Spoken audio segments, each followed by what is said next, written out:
Hello and welcome to the Ironside. My name's Mike and I'm going to be bringing you our match preview for the game tonight against AZ Alkmaar. Let's jump into it.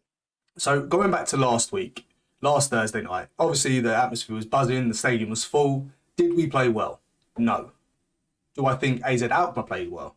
I think they did okay. I think they can be a lot better. I think we have to be better.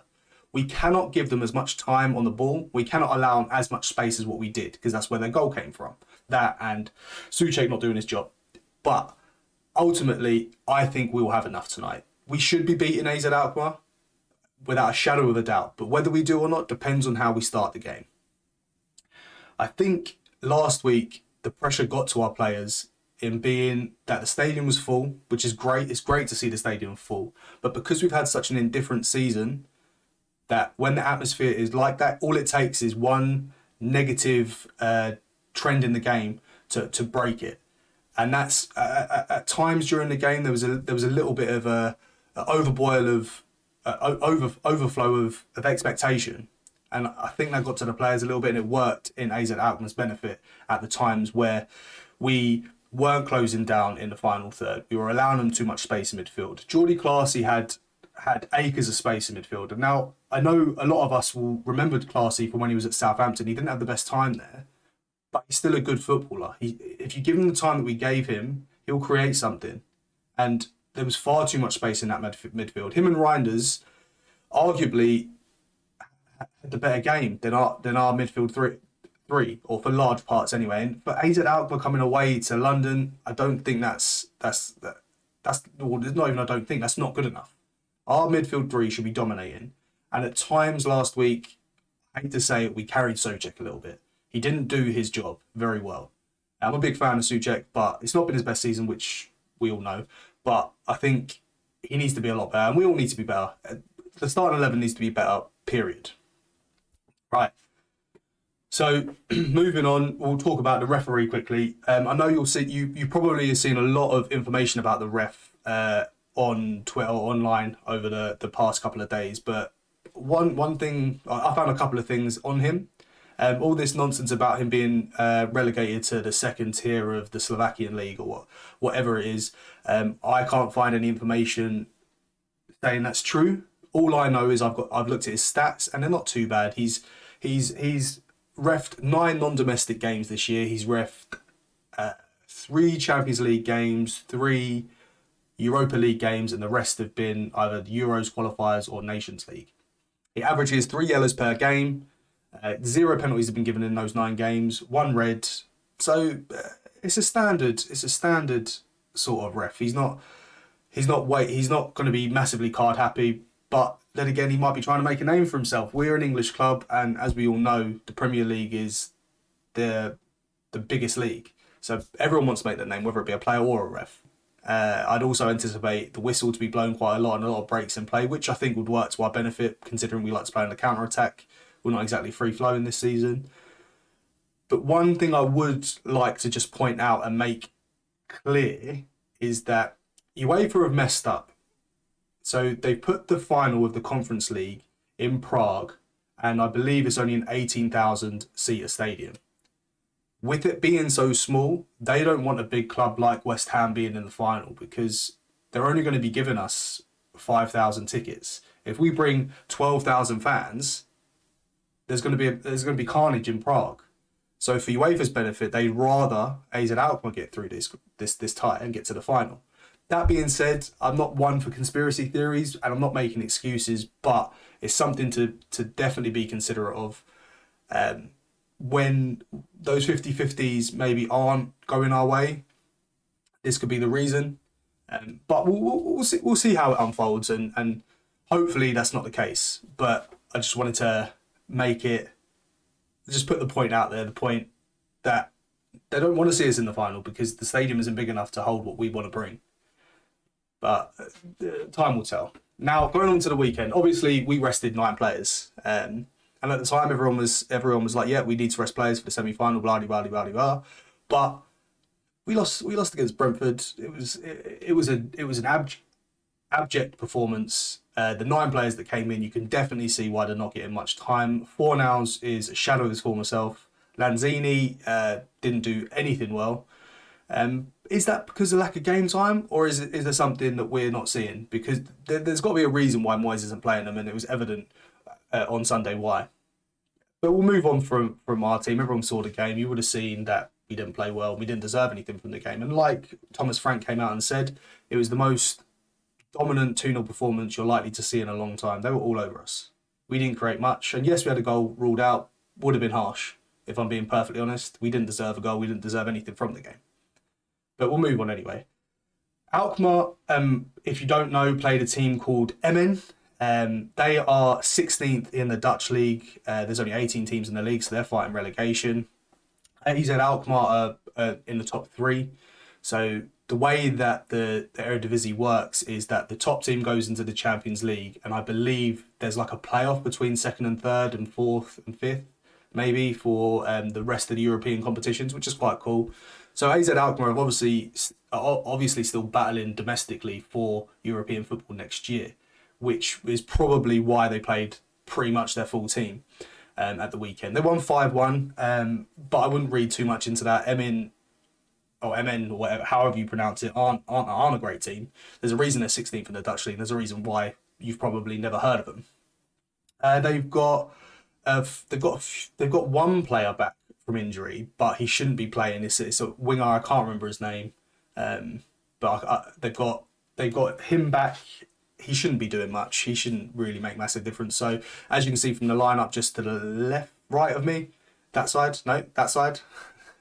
it's the same lineup as what they had in the first leg. They've got Ryan in goal. We all know is a very good goalkeeper.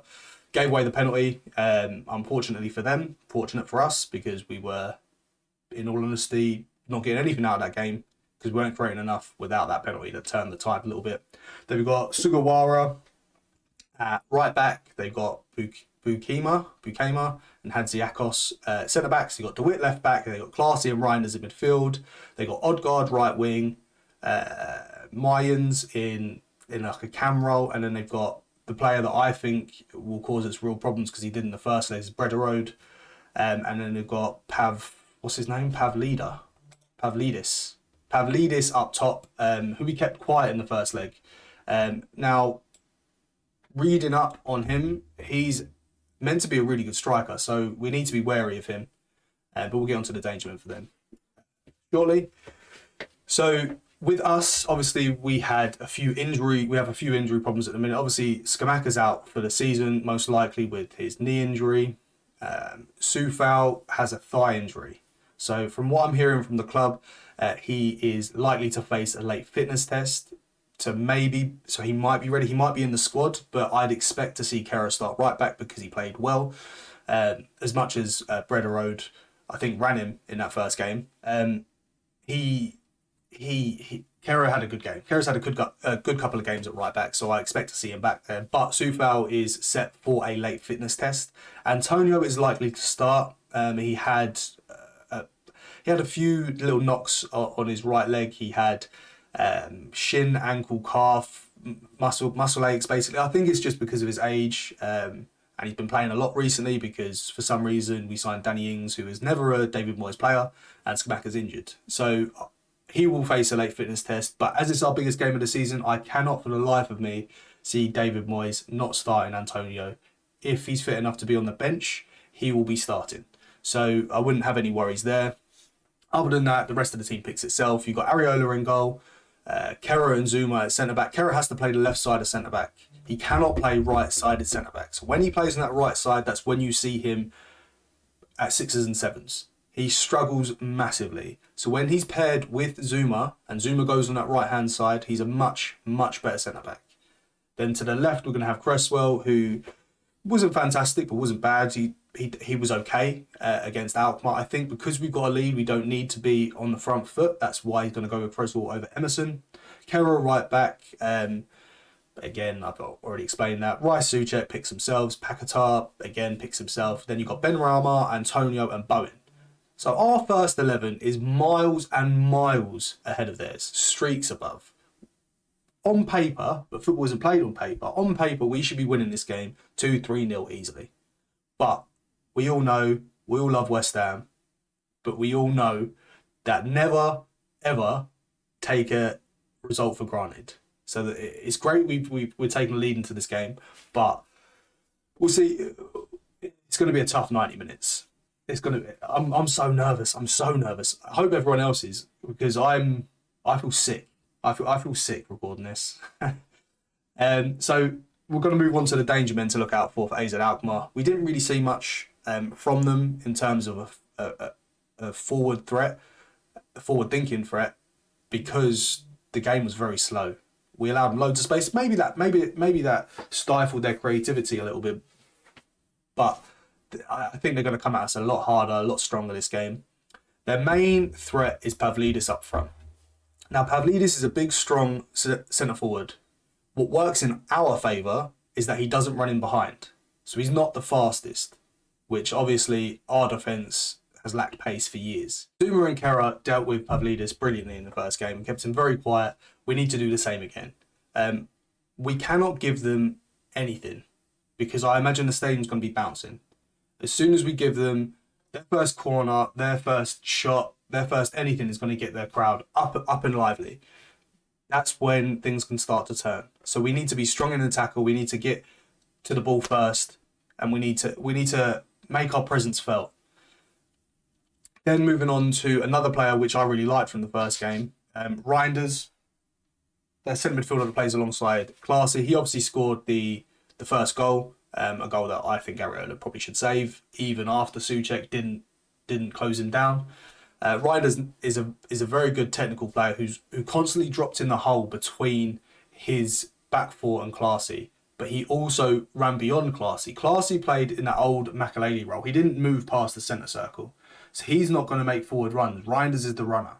So Reinders is almost a box-to-box midfielder. He comes short for the defence, but then he goes in behind as well to pick up the ball outside our 18-yard box. He needs to be closed down, and Souček needs to get closer to him. It's a big ask for Souček, but I'd rather Souček do that and leave Rice freer to carry the game to Alkmaar, making them deep runs that we love to see from Rice.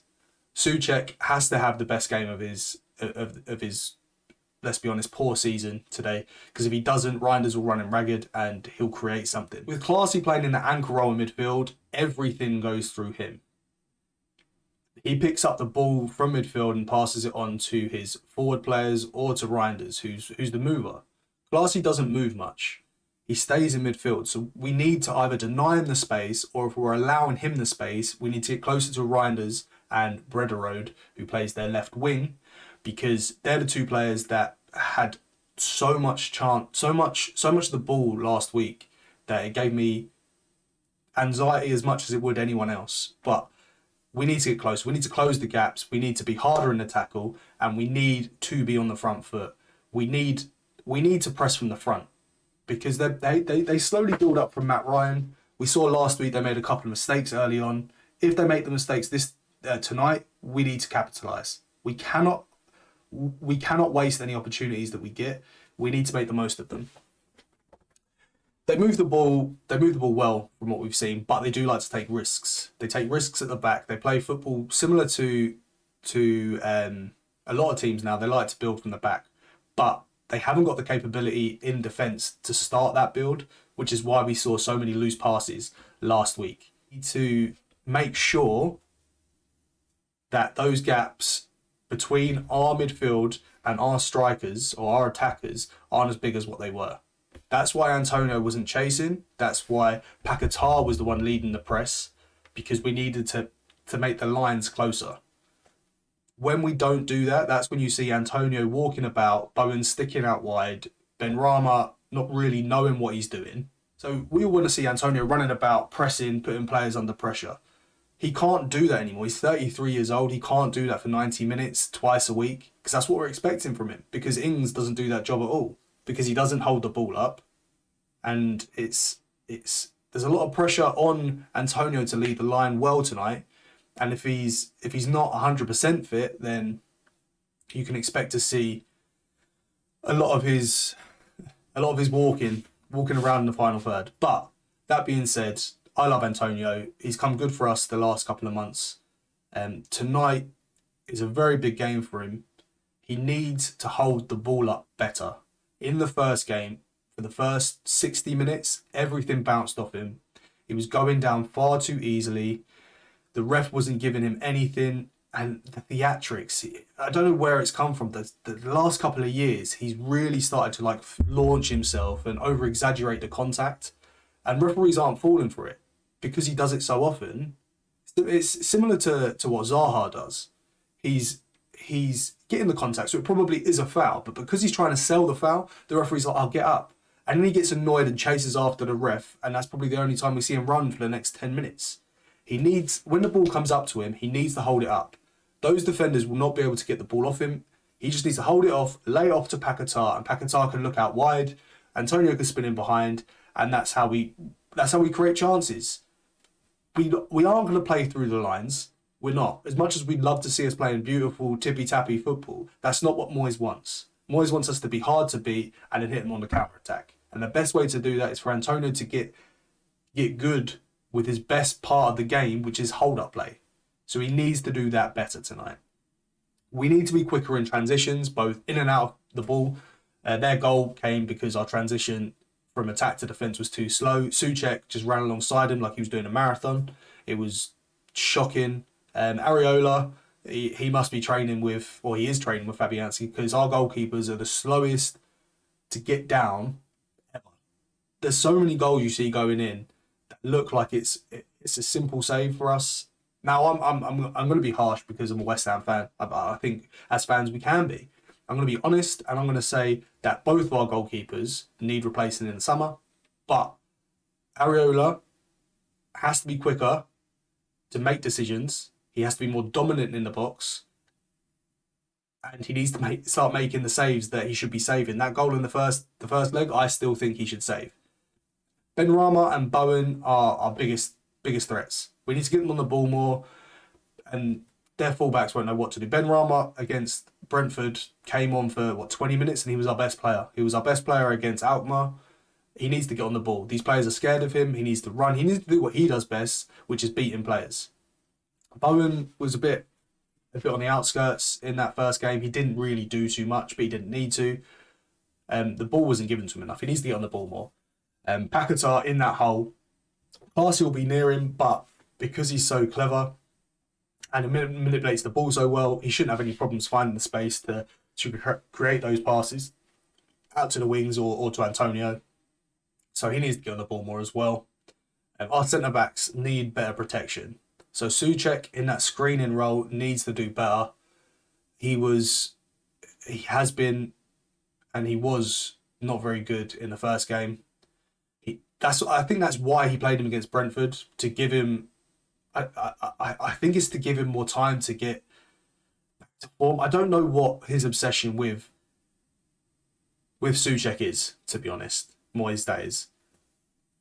I don't think we have a like-for-like replacement in our squad. I don't think Downs is good enough. I know that's going to upset a lot of people. I like Downs, and I wish he was going to be a player to come into the first team next year, but he won't be. He's not good enough.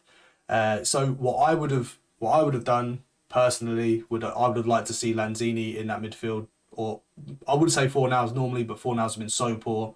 I would have put maybe Lanzini in that midfield, drop Rice into the screening role, and then you have two creative midfielders in Paquetá and Lanzini. That was for the first leg.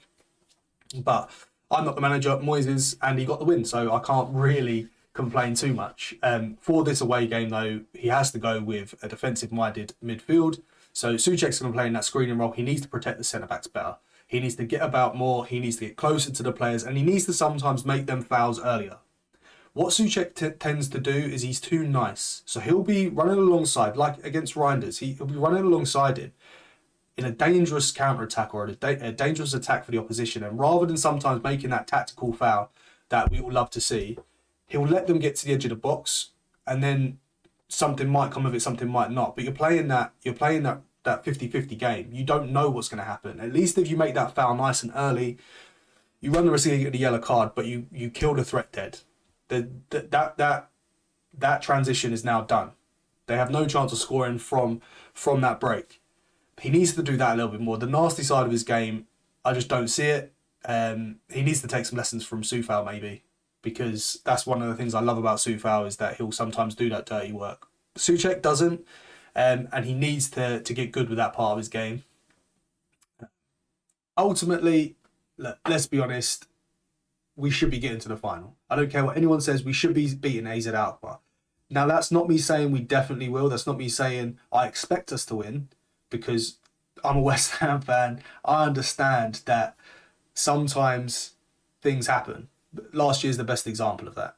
But we should have enough. We should have enough. I'm nervous as hell. I hope we get the result. I hope we play well. In fact, I don't even care if we play well. I hope we get the result that we deserve as fans. I think Moyes deserves it as much as he's had a rough season, as much as we've slated him this season. Moyes deserves it. I think fundamentally we have players in our squad that deserve it as well. Players like Cressor, who had a torrid end to a season last year. I hated him as much as any other West Ham fan after last season. But he's had a really tough time. You got Declan Rice, who's a young captain, going to go on to amazing stuff, to lift the trophy with his boyhood club. Even I know he was a Chelsea fan, but he came through our system and we gave him his debut. There's so many players that I want this for. I want it for the fans, but I want it for the players as well. Fabianski's another one. Antonio, like career veterans. They've not won like anything really. They might have won like playoff games. I'm rambling and it's my nerves getting the better of me. We should be winning tonight. That's all I want to say. I'm looking forward to the game. I don't know what I'm going to do now for the next 9 hours until the game, or 10 hours till the game kicks off. Probably bite my nails right down to the stub. Research some more absolute nonsense that isn't going to make me feel any better. But that's it for our preview. If you enjoyed that, drop us a sub. We're a new channel, we're growing. I'll be back for a match review tomorrow, hopefully with some good news. And it's going to be a positive match review. But yeah, until the next one, come on you Lions.